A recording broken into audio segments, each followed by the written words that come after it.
यूहन्ना की किताब उसका दूसरा अध्याय और 27 आयत।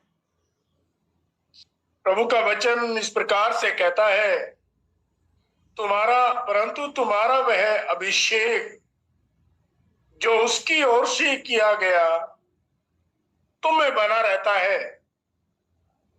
मैं प्रभु का बड़ा दिल से धन्यवाद करता हूं। और आखिरी उनमें लिखा है, वरन वह अभिषेक जो उसकी ओर से किया गया तुम्हें सब बातें सिखाता है और वह सच्चा है और झूठा नहीं। और जैसा उसने तुम्हें सिखाया वैसे ही तुम उसमें बने रहते हो।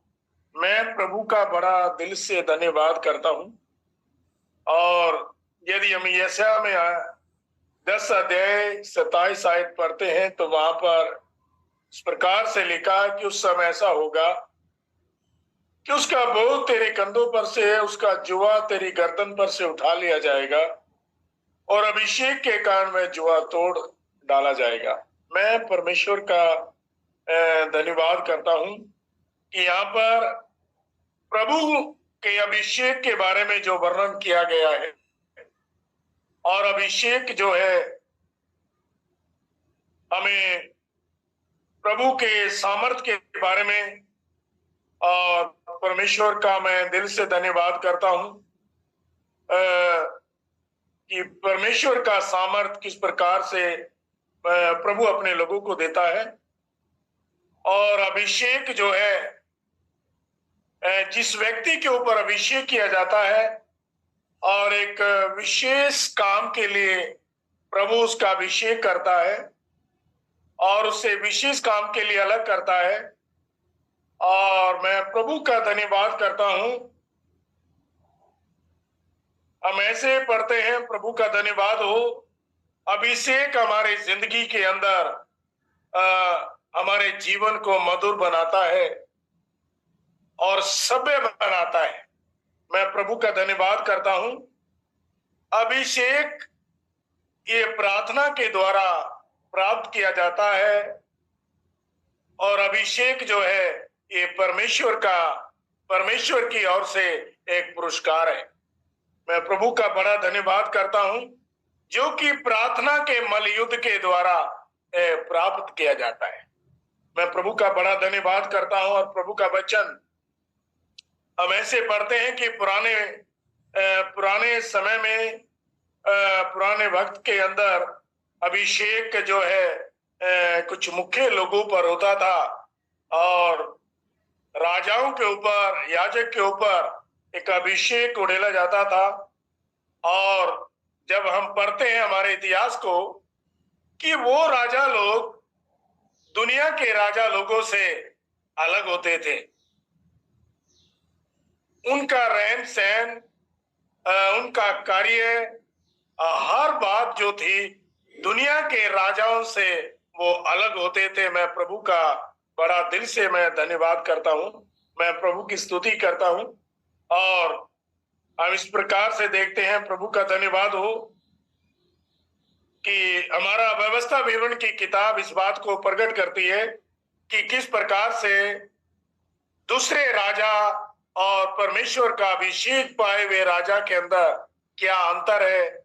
यदि हम उसका 17 अध्याय में जाते हैं तो वहां पर हम इस बात को, हम अच्छी रीति से हम इस बात को पढ़ सकते हैं कि किस प्रकार संसार का राजा और अभिषेक पाया हुआ राजा के अंदर क्या अंतर है। मैं प्रभु का बड़ा धन्यवाद करता हूँ। 14 आयत के अंदर से लेकर के कुछ आयतों में इन बातों का वर्णन किया गया है। प्रभु का धन्यवाद हो।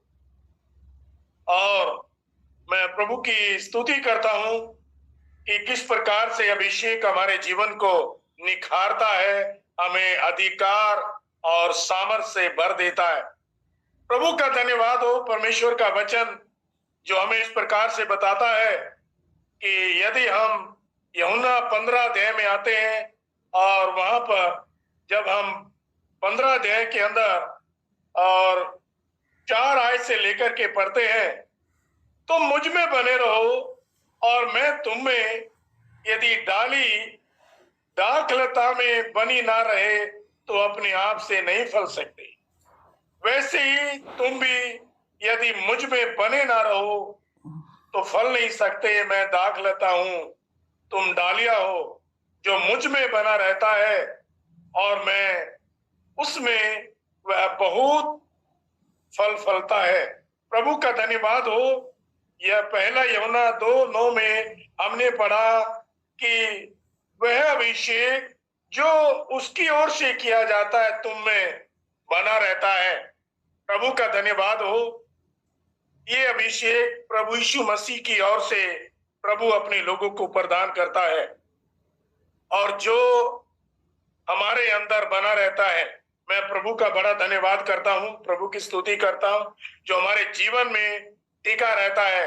यदि हम परमेश्वर के साथ, प्रभु के साथ सही से उसकी आज्ञाकारिता में नहीं चलते तो अभिषेक हमारे जीवन से बह जाता है, निकल जाता है।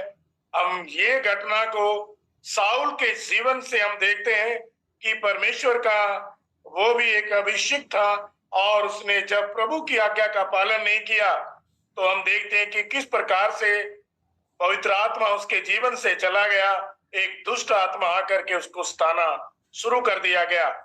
और हम ऐसे देखते हैं, प्रभु का धन्यवाद हो, किस प्रकार दाऊद जब वीणा बजाता था और उसका जीवन में कैसे एक परिवर्तन होता था और उसे राहत मिलती थी।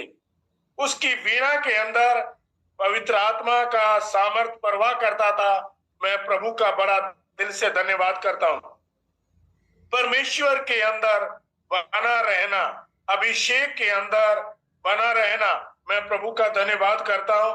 अभिषेक में टिका रहना, इसलिए प्रभु का धन्यवाद। यूहन्ना 15 हमें बताता है, और इस तुम मुझसे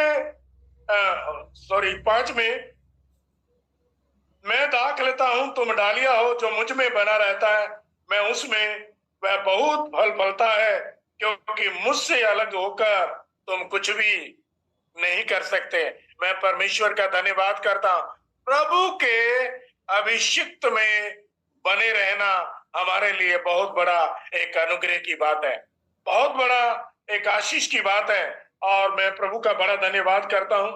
कुलुस्सियों की किताब इस प्रकार से बताती है, पौलुस हमें इस प्रकार से बताता है, 6 अध्याय और 7 दूसरा अध्याय 6 और 7 आयत में, अतः तुमने मसीह यीशु को प्रभु करके ग्रहण कर लिया है, वैसे ही उसी में चलते रहो, उसी में जड़ पकड़ते और बढ़ते जाओ।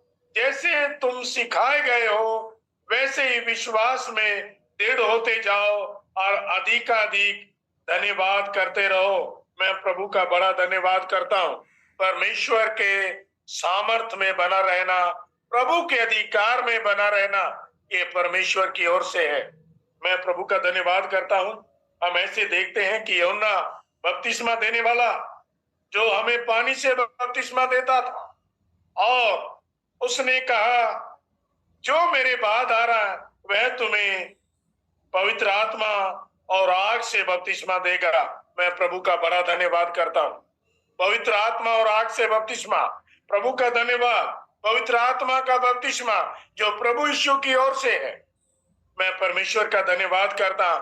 वो हमारे जीवन में बना रहता है। और मैं एक छोटा सा एग्जांपल आपको देके, और हम ऐसे हमारा लूका रचित सुसमाचार के अंदर और उसका 10 अध्याय में हम 2 बहनों की कहानी को देखते हैं। मरियम के और मार्था की कहानी को हम देखते हैं, और हम ऐसे देखते हैं कि मरियम ने क्या किया, एक उत्तम भाग को चुन लिया जो उससे कभी भी छीना न जाएगा। वो परमेश्वर के चरणों में बैठ के उसके बातों को सुनती थी, उसके वचन को सुनती थी। मैं प्रभु का धन्यवाद करता हूँ। प्रभु में बना रहना, हम जब भी बने रहेंगे जब हम परमेश्वर के वचन को सुनेंगे। हम जब भी बने रहेंगे प्रभु की आज्ञा का हम पालन करेंगे। हम जब भी उसके अभिषेक में बने रहेंगे, परमेश्वर की आवाज को लगातार सुनते रहेंगे, प्रभु के निर्देश का पालन करेंगे। आज की सुबह मैं आपको उत्साहित करना चाहता हूं, परमेश्वर में बने रहो। मैं प्रभु का बड़ा दिल से धन्यवाद करता हूं। यदि तुम मुझ में बने रहो, मेरा वचन तुम में बना रहे, जो चाहो मांगो वो तुम्हारे लिए हो जाएगा। परमेश्वर के वचन में बना रहना, प्रभु के अभिषेक में बना रहना, उसका अभिषेक हमारे लिए सामर्थ और अधिकार है। इसलिए प्रभु का वचन यशायाह 10:27 में कहा, वो अभिषेक जो हमारे ऊपर है हर एक जुबे को वो तोड़ देगा। प्रभु का धन्यवाद हो, प्रभु की स्तुति हो। आज का छोटा सा वचन सबों के लिए बहुत बड़ा अनुग्रह और एक आशीष का कारण बन जाए। प्रभु सबको आशीष दे। सबको जय मसीह की।